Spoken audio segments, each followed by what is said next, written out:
Dear students, welcome to the online learning platform of NBS Public School. In today's class, we are going to conclude our first chapter, that is crop production and management. तो अभी तक हम लोगों ने क्या क्या पढ़ लिया है? Agriculture practices, preparation of soil, selection and sowing of seeds, adding manure and fertilization and irrigation. इतना पार्ट हमारा चैप्टर का कंप्लीट हो चुका है। तो अगर देखा जाए तो आज की क्लास का क्या टारगेट है? Protection from weed, harvesting and storage. This has to be completed in today's class. तो चलिए शुरू करते हैं। Agriculture practices in this rabi crops, kharif crops, preparation of soil में हमने देखा कि प्लाउइंग की जाती है, टिलिंग की जाती है। उसके बाद एग्रीकल्चरल इम्प्लीमेंट्स यानी खेती के उपकरण क्या होते हैं? कल्टीवेटर होता है। उसके बाद हमने क्या देखा था?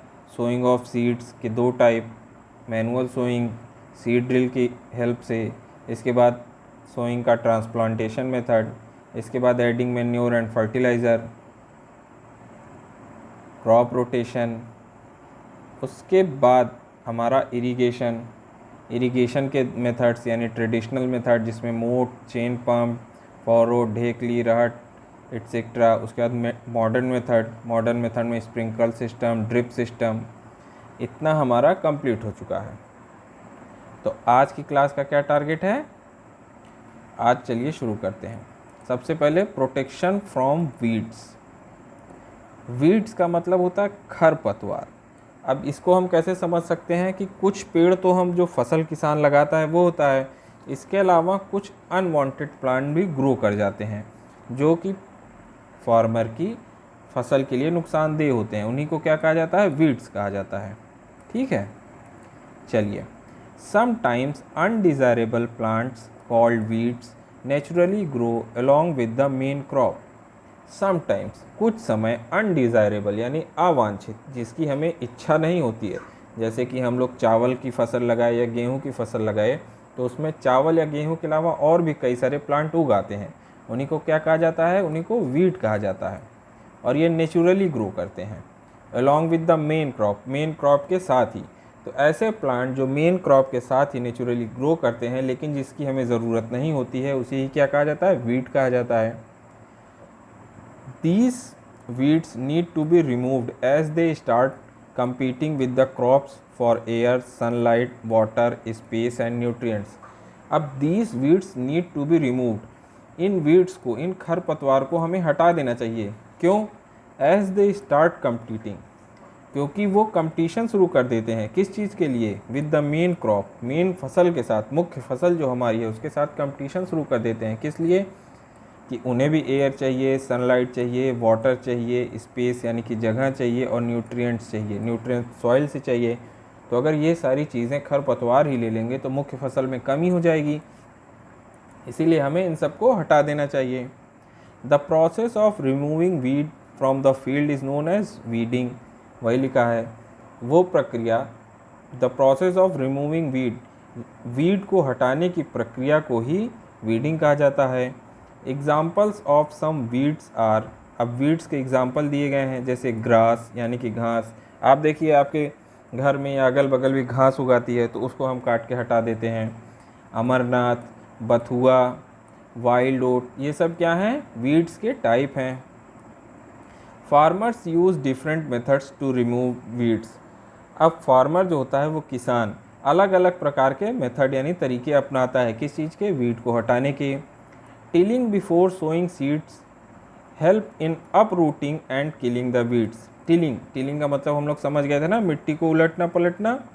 टिलिंग बिफोर सोइंग सीड्स यानी बीज को बोने से पहले मिट्टी को उलटना पलटना हेल्प्स, मदद करता है। किस चीज़ में? अपरूटिंग एंड किलिंग वीड्स यानी कि जो खरपतवार की जड़ रहती है उसको जड़ सहित उखाड़ देता है, एंड किलिंग और उन्हें मार देता है।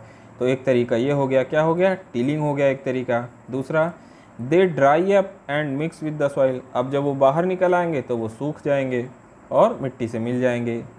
Manual method of weeding involves uprooting the weeds manually. एक तो टिलिंग मेथड हो गया और दूसरा मेथड क्या हो गया? मैनुअल मेथड मतलब हाथ से ही निकाल दीजिए। This is done using tools like खुरपी। आपने देखा होगा कि अक्सर छोटे पार्क में या बागान में एक जो वो रहता है गार्डनर, वो खुरपी का इस्तेमाल करता है, उससे ही वो क्या करता है, घास वास निकाल देता है। Weeds can be up also uprooted with the help of seed drill.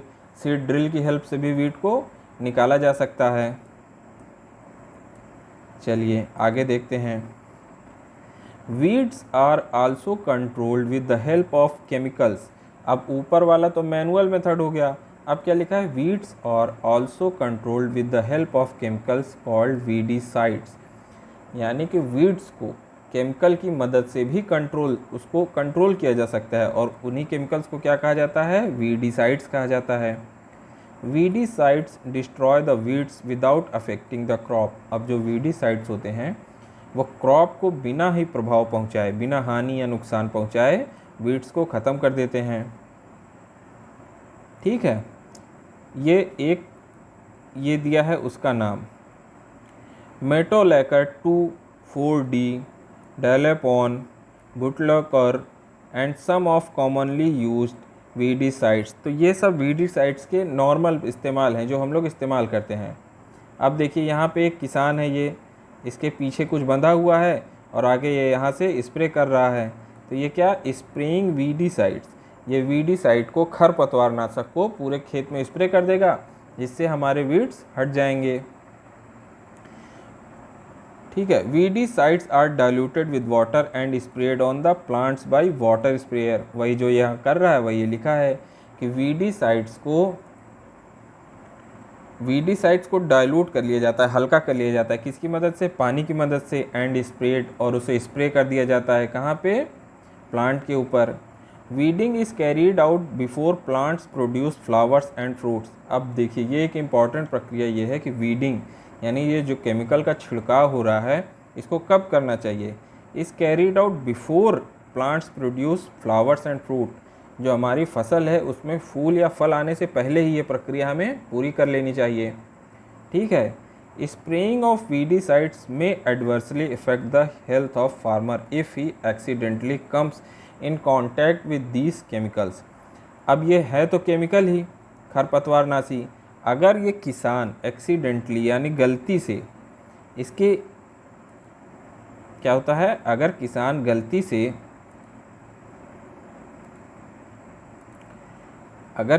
गलती से इसके संपर्क में आ जाता है, accidentally comes in contact with these chemicals, तो वो उसकी हेल्थ को भी नुकसान पहुंचा सकते हैं। They must be handled very carefully. इसीलिए इनको बहुत सावधानी से हमें इस्तेमाल करना चाहिए, किसे, वीडीसाइड्स को, क्योंकि ये केमिकल होते ही हैं। नाउअडेज, आजकल हर्बिसाइड्स हैव रिप्लेस्ड वीडीसाइड्स। आजकल हम देखते हैं वीडीसाइड्स को हटा दिया गया है, किसके द्वारा, हर्बिसाइड्स के द्वारा। They do not affect the health of farmer. वो जो है फार्मर की हेल्थ पे कोई असर नहीं डालते हैं। And are obtained from plants, और वो क्यों, क्योंकि हर्बिसाइड्स को कहाँ से निकाला जाता है, ऑब्टेन्ड फ्रॉम प्लांट से ही निकाला जाता है। चलिए आगे देखते हैं, ये हमारा प्रोटेक्शन फ्रॉम वीड्स हो गया। अब आगे आता है क्या, हार्वेस्टिंग आता है। हार्वेस्टिंग का मतलब क्या होता है, जब हमारी फसल मिट्टी तैयार हो गई, बीज बो दिए, उसमें सिंचाई कर दिए, खरपतवार से बचा लिए, तो हमारी फसल अच्छे से पैदा हो गई, हमारी पैदावार बढ़िया हो गई। अब जब पैदावार बढ़िया हो गई तो उसे क्या करना पड़ेगा, हमें काटना पड़ेगा। उसी को क्या बोलते हैं, हार्वेस्टिंग। वही देखिए लिखा हुआ है, the process of cutting and gathering of crops from the fields after the crops have matured is called harvesting. ठीक है, द प्रोसेस, प्रक्रिया ऑफ कटिंग यानी काटने की, एंड गैदरिंग और इकट्ठा करने की, फसल को फील्ड से यानी खेतों से कटिंग एंड गैदरिंग, काटने और इकट्ठा करने की जो प्रक्रिया होती है उसे ही क्या कहा जाता है, हार्वेस्टिंग कहा जाता है। ठीक है, it is an important step, ये एक प्रमुख स्टेप है। ठीक है, harvesting season is different for different crops. जाहिर सी बात है, अगर हम अलग अलग फसल को अलग अलग समय पे बो रहे हैं तो अलग अलग फसल को अलग अलग समय पे काटेंगे ही। वही लिखा है हार्वेस्टिंग सीजन यानी काटने का मौसम क्या होता है, इज डिफरेंट अलग होता है, फॉर डिफरेंट क्रॉप्स अलग अलग फसल के लिए अलग अलग होता है। It is a time to rejoice farmers, अब किसान के लिए क्या है, खुशी का दिन है, उसकी मेहनत अब रंग लाएगी। उसने जो इतने साल भर मेहनत की है, पहले मिट्टी तैयार की, फिर बीज बोया, फिर सिंचाई की, फिर खरपतवार निकाला, घास निकाला, उसके बाद अब ये उसके लिए फल देने का समय है, मेहनत के फल का समय है। It comes after 3 to 4 months of hard work, ये 3 से 4 महीने के कठिन परिश्रम के बाद आता है। Harvesting is done either manually by sickle और with the help of a machine called harvester. अब जैसे कि हम पीछे भी सारा काम या तो मैनुअली करते आ रहे थे या मशीन से, उसी तरह हार्वेस्टिंग यानी फसल की कटाई भी या तो मैनुअली हो सकती है, किसकी मदद से, सिकल हंसिया और खुरपी की मदद से, या with the help of machine या किसी मशीन की मदद से। तो उस मशीन को क्या बोला जाता है, हार्वेस्टर बोला जाता है। ठीक, आगे देखिए, the crops are cut close to the ground, अब जो फसल होती है उसको कहाँ से काटा जाता है, क्लोज टू द ग्राउंड यानी खेत के पास से ही काटा जाता है, बहुत ऊपर से नहीं काटा जाता है। The harvested grains are called produce, अब प्रोड्यूस यानी उसकी उत्पादन क्या हुआ है, वही जो हमारा ग्रेन्स वहाँ से इकट्ठा हुआ है। They are tied in bundles, उन्हें बंडल में बांध दिया जाता है। The grains need to be separated from chaff, अब जैसे गेहूं की फसल होती है तो अब गेहूं के दाने तो पैदा होते नहीं हैं, एक ऐसे लंबा पेड़ रहता है, उसी में ढेर सारे ऐसे ऐसे दाने लगे रहते हैं। ठीक है, अब ये दाना लगा है, ऐसे ऐसे ऐसे फसल में दाने लगे रहते हैं। अब इन दानों को वहाँ से बाहर निकालने की ज़रूरत होती है। दिस प्रोसेस, वही फसल को दाने से, पेड़ को, दानों को पेड़ से बाहर निकालने के प्रोसेस को, this process is called threshing, threshing कहा जाता है। ठीक है, threshing is done either by manually और with the help of machine called combine which is combined harvester and thresher, अब ये भी वही या तो मैनुअली हाथ से किया जाएगा या किसी मशीन की मदद से किया जाएगा, और जिस मशीन की मदद से किया जाएगा उसे क्या कहा जाएगा, कंबाइन कहा जाएगा। ये देखिए ये कंबाइन है, ये क्या है, which is a combined harvester and thresher. अब इस कंबाइंड में क्या है, कॉम्बिनेशन हमेशा एक से ज़्यादा चीज़ों का होता है ना, तो इसमें क्या है, एक हार्वेस्टर लगा और एक थ्रेसर लगा है। अब देखिए यहाँ से ये वाला जो हिस्सा है इसका, ये हार्वेस्टर वाला है, ये खेत से फसल को काट रहा है, और ये थ्रेसर वाला हिस्सा है, ये क्या करता है, ये खेत से फसल को काटता है, और ये वाला हिस्सा उस फसल से बीजों को अलग करता है और यहाँ से बाहर निकाल देता है या यहाँ से बाहर निकाल देता है, मशीन के टाइप पे डिपेंड करता है। ठीक, चलिए, आफ्टर द ग्रेन्स आर थ्रेस्ड, जब ग्रेन्स को थ्रेस्ट कर लिया जाता है यानी दानों को बाहर निकाल लिया जाता है, chaff is removed by winnowing, एक विनोइंग प्रोसेस होता है जिससे उस चैफ को हटा दिया जाता है, जैसे गेहूं से भूसे को अलग कर दिया जाता है। This can be done manually with the help of winnowing machine, ये मैनुअली भी किया जा सकता है और with the help of winnowing machine. हर काम खेती का या तो मैनुअली किया जाता है, क्योंकि एंशियंट पीरियड में, पुराने समय में हमारे पास कोई मशीनें तो थी नहीं, इंसान सारा काम हाथ से ही करता था, उस समय ज़्यादा मेहनत लगती थी। धीरे धीरे मशीनें आने लगीं तो मशीनों का इस्तेमाल होने लगा, तो हर काम या तो मशीन से होगा या तो मैनुअली होगा। You have already studied about winnowing in class 5, 6, तो आप विनोइंग पढ़ चुके हैं। विनोइंग का मतलब होता है दानों को भूसे से या बेकार चीज़ों से अलग करना। अब ये देख लीजिए फैक्ट्स टू नो में क्या लिखा हुआ। In India harvesting of crop is associated with many festival, ये इम्पॉर्टेंट बात है कि जब हम हार्वेस्ट करते हैं, फसल को काटते हैं, उसी समय हमारे यहाँ इंडिया में क्या होता है, कई सारे फेस्टिवल्स मनाए जाते हैं, कई सारे फेस्टिवल्स मनाए जाते हैं, जैसे होली मनाया जाता है, बैसाखी मनाया जाता है, पोंगल मनाया जाता है, ओणम मनाया जाता है, बिहू मनाया जाता है। ये सारे कैसे फेस्टिवल हैं, हार्वेस्टिंग फेस्टिवल हैं। ठीक, अब जब फसल बो गई, खेत तैयार हो गया, फसल बो उठी, सिंचाई हो गई, उसकी कटाई हो गई, तो अब कटाई होने के बाद दाने इकट्ठा हो गए, तो दाना इकट्ठा होने के बाद सबसे इम्पॉर्टेंट काम क्या है, उनका स्टोरेज, उनको इकट्ठा करना, तभी तो हम उनसे लंबे समय तक इस्तेमाल कर सकते हैं। The harvested grains have to be stored till they are made available for human consumption. The harvested grains यानी कि जो फसल को काटा गया है, हैव टू बी स्टोर्ड, उन्हें इकट्ठा करना पड़ेगा, टिल कब तक, they are made available for human consumption, जब तक कि उन्हें इंसान के कंजम्पशन यानी उपभोग के लिए उपलब्ध नहीं कराया जाता, तब तक उन्हें इकट्ठा करना पड़ेगा। चलिए, human consumption, they have to be stored carefully to retain crop quality. अब उन्हें बहुत केयरफुली यानी सावधानी पूर्वक इकट्ठा करना पड़ेगा। क्यों? ताकि उनकी क्वालिटी ख़राब ना हो, वो सड़ ना जाएं, उनमें कीड़े ना लग जाएं। इन सब चीज़ों के लिए उन्हें बहुत सावधानी पूर्वक हमें एक जगह स्टोर करना पड़ेगा। They have to be kept safe from moisture, rodents, insects and micro organisms. उनको बचाना पड़ता है किन चीज़ों से? सेफ फ्रॉम मॉइस्चर, नमी से। आपने देखा होगा घर में नमी लग जाती है तो अक्सर चावल ख़राब हो जाता है, उनमें कीड़े लग जाते हैं। रोडेंट यानी चूहों से, इंसेक्ट्स कीड़ों से, एंड माइक्रो ऑर्गेनिजम्स और फंगस बैक्टीरिया से। इन सब से हमें फसल को बचाना पड़ता है। इन सब को सही से बचा के रखने की ही प्रोसेस को क्या बोला जाता है? Storage. Freshly harvested grains contain a lot of moisture. A lot of moisture यानी जो नई नई फसल कटी रहती है उसमें क्या रहता है? ए लॉट ऑफ मॉइस्चर, बहुत सारा मॉइस्चर रहता है, बहुत सारी नमी रहती है, पानी रहता है। The grains have to properly dried in sun to reduce the moisture before storing them. अब उन दानों को हमें सूर्य की रोशनी में अच्छे से सुखाना पड़ेगा, अच्छे से सुखाना पड़ेगा ताकि क्या हो, उनके अंदर जो मॉइस्चर है वो निकल जाए, वो सूख जाए। ठीक है। Most grains spoil quickly and are also attacked by organisms.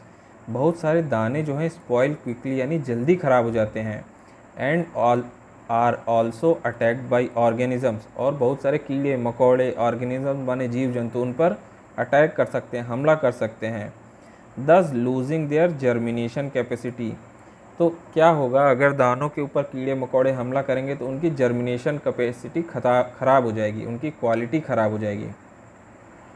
Dried grains, सूखे हुए जो दाने होते हैं, are less susceptible to attack by micro organisms and insect pest. तो जो सूखे हुए दाने होते हैं वो जीवों के प्रति कम सुभेद्य होते हैं, यानी सूखे हुए दानों पे कीड़े मकोड़े जल्दी हमला नहीं करते हैं। Farmers store grain in gunny bags. Farmer क्या करते हैं? ग्रेन को एक गनी बैग और मेटेलिक बिन्स या लोहे के टिन के डब्बों में इकट्ठा कर लेते हैं, मेटेलिक बिन्स।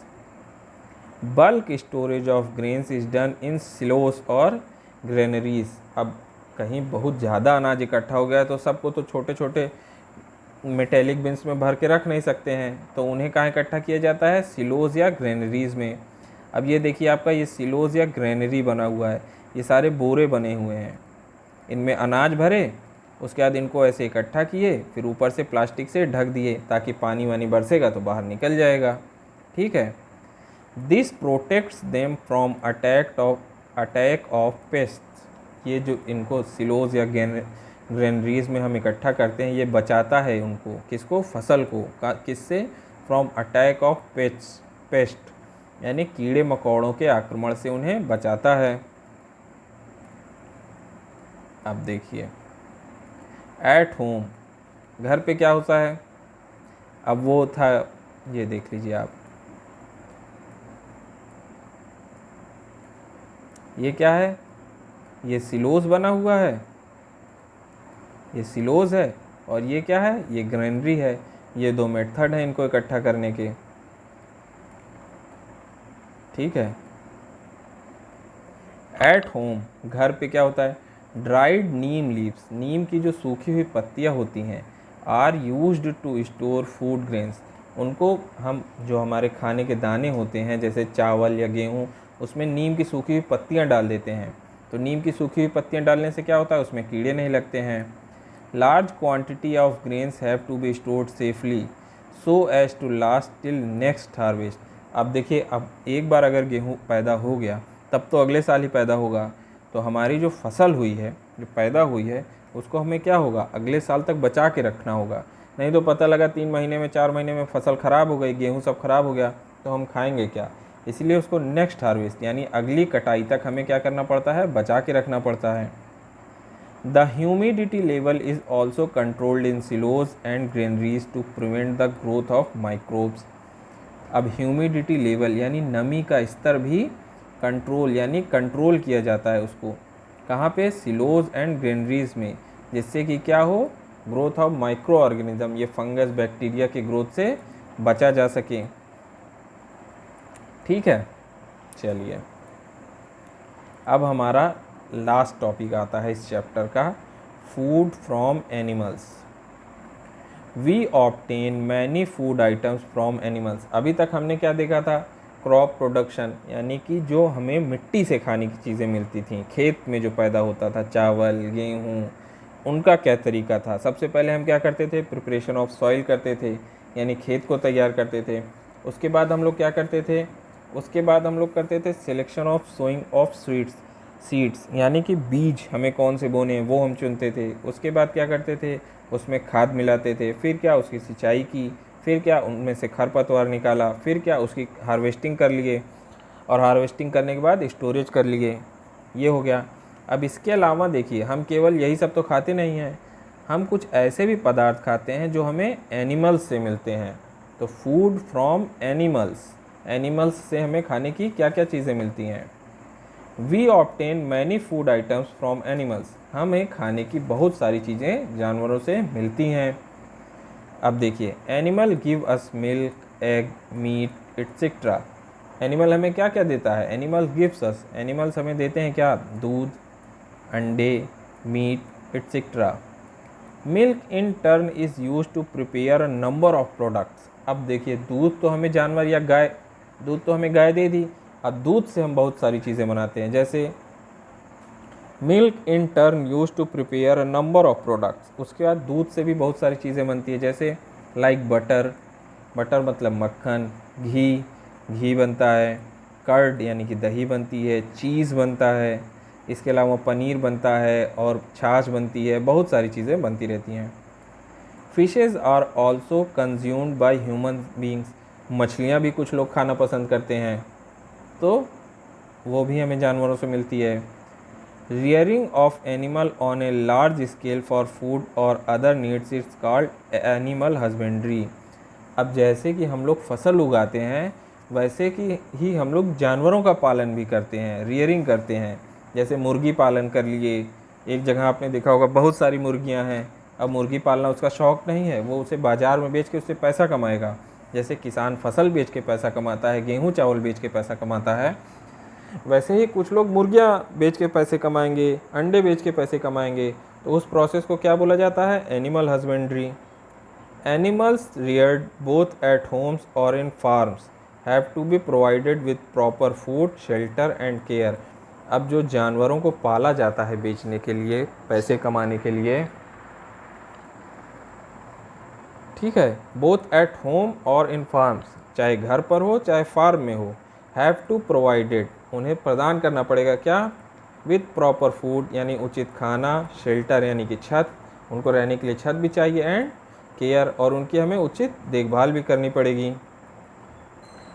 ठीक है, चलिए अब ये एक्टिविटी का पार्ट है, इसको आप लोगों को देख लेना चाहिए क्योंकि ये आपका आज का होमवर्क भी रहने वाला है।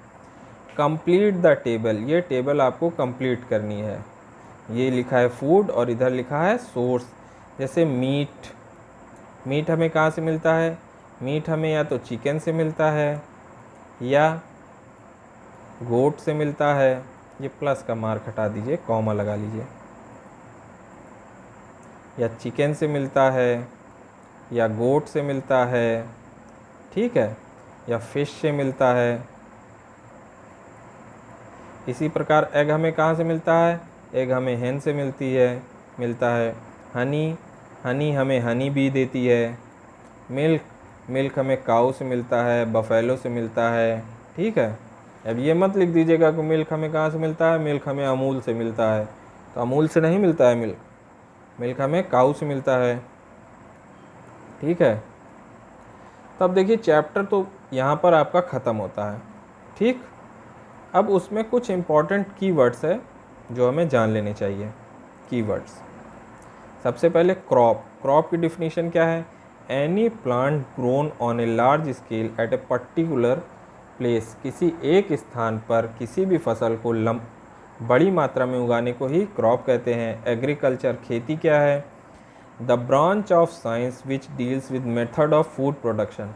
विज्ञान की ऐसी भाग या विज्ञान की ऐसी शाखा जो किसके साथ डील करती है? फूड प्रोडक्शन के तरीके पे। एनिमल हस्बेंड्री क्या होता है? The rearing of animal on a large scale, यानी कि जानवरों को एक बड़ी मात्रा में पालना, वही क्या होता है? एनिमल हस्बेंड्री हो गया। हार्वेस्टिंग क्या होता है? आप लोग जानते हैं फसल काटने को हार्वेस्टिंग कहते हैं। The cutting and gathering of mature crop, जो पकी हुई फसल रहती है उसको काटने और इकट्ठा करने को ही हार्वेस्टिंग कहा जाता है। थ्रेशिंग क्या होता है? The separation of grain from harvesting crop, crop से ग्रेन को अलग करने को थ्रेशिंग कहा जाता है। टीलिंग क्या होता है?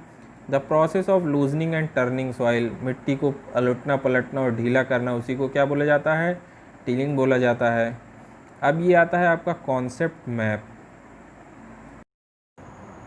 Concept map for revision. अब ये कॉन्सेप्ट मैप क्या होता है? कॉन्सेप्ट मैप का मतलब है पूरे चैप्टर में हमने अभी तक जो भी पढ़ा है उसी को एक मैप के रूप में दिखाया गया है। देखिए इसको थोड़ा सा जूम करके हम दिखा देते हैं पूरा मैप एक साथ। ये इतना बड़ा मैप है,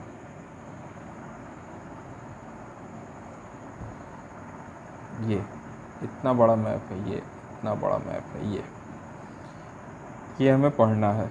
ठीक, तो इसकी स्टार्टिंग कहाँ से होती है? इसकी स्टार्टिंग होती है हमारे चैप्टर के नाम से। तो हमारे चैप्टर का नाम क्या है? क्रॉप।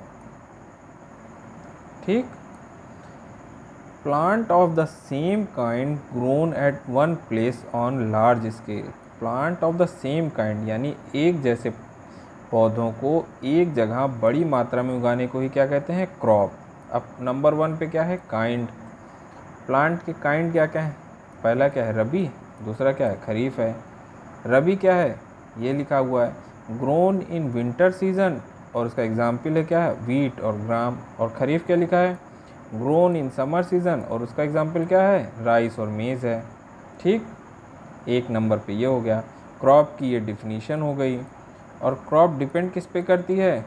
क्रॉप डिपेंड करती है क्लाइमेट पे, जलवायु पे, रेनफॉल पे यानी कितना पानी बरस रहा है, बारिश पे, और ह्यूमिडिटी यानी मौसम में कितनी नमी है।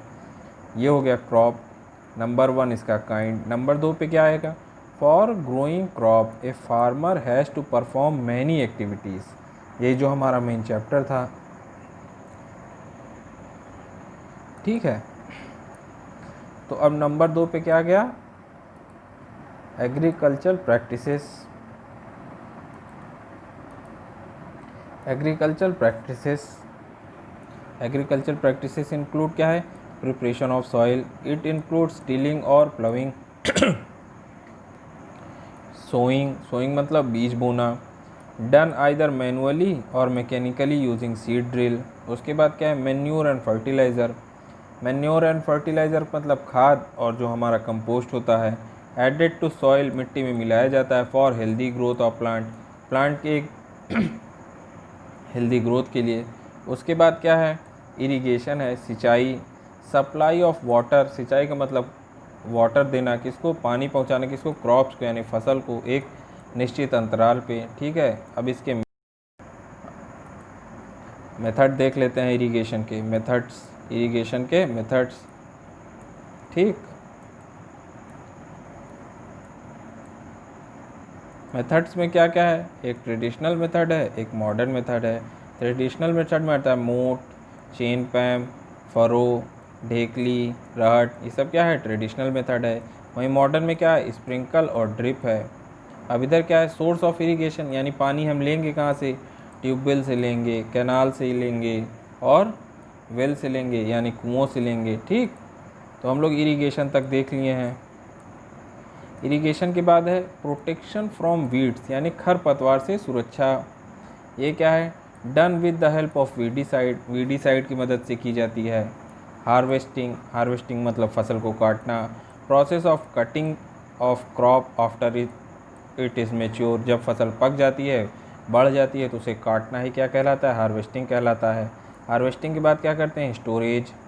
Grains are stored in gunny bags and metallic bins. Metallic bins और जूट के बोरों में हम लोग इसको इकट्ठा कर लेते हैं।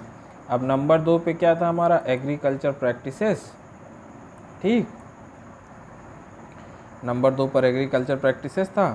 नंबर 3 पर क्या है? एग्रीकल्चरल इम्प्लीमेंट्स, जो खेती के लिए औजार चाहिए रहते हैं। वही क्या है? प्लो यानी हल, हो यानी कि हो, और कल्टीवेशन, ये सब हमें एग्रीकल्चर इम्प्लीमेंट्स हैं। तो ये इस तरीके से आपका ये वाला चैप्टर तो जो होता है वो होता है कंप्लीट। ठीक है, अब इसका एक बार क्वेश्चन आंसर ऐसे रफली देख लेते हैं, जो आपके पास भेजा भी गया था, आप लोगों ने किया भी है।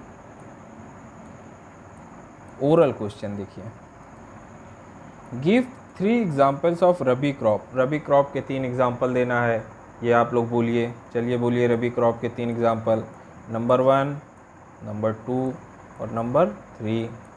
ठीक, व्हाट इज़ सोइंग, अब बीज बोना क्या है, इसको आप लोग को बताना है। विच session is suitable for kharif crop, kharif crop के लिए कौन सा सीजन सुटेबल होता है। ये सब कैसा है? ओरल क्वेश्चन है, इसको लिखना नहीं है। Science quiz, why should grains be dried before storage. Grains को सुखाया क्यों जाता है? अभी हम लोगों ने देखा था ना कि अगर नमी रहेगी तो ग्रेन्स जल्दी ख़राब हो जाएंगे। Why do farmers use a combination of manure and fertiliser. अब फार्मर मैन्योर और फर्टिलाइज़र का इस्तेमाल क्यों करते हैं। उसके बाद टिक द करेक्ट ऑप्शन है, ये सब आप लोग कर लिए हैं। अब आपका आता है समेटिव असेसमेंट पार्ट। ठीक, ये आपको कंप्लीट करना है। तो इस तरीके से हमारा पहला चैप्टर होता है कंप्लीट। उम्मीद करते हैं कि आपको ये सारा चैप्टर समझ में आया होगा। जिन बच्चों को ना समझ में आया हो वो फिर से देखें, और अगर कोई प्रॉब्लम हो तो वो स्कूल में कांटेक्ट करें, उनकी प्रॉब्लम को सॉल्व किया जाएगा। चलिए फिर अगली क्लास में मिलते हैं। Thank you.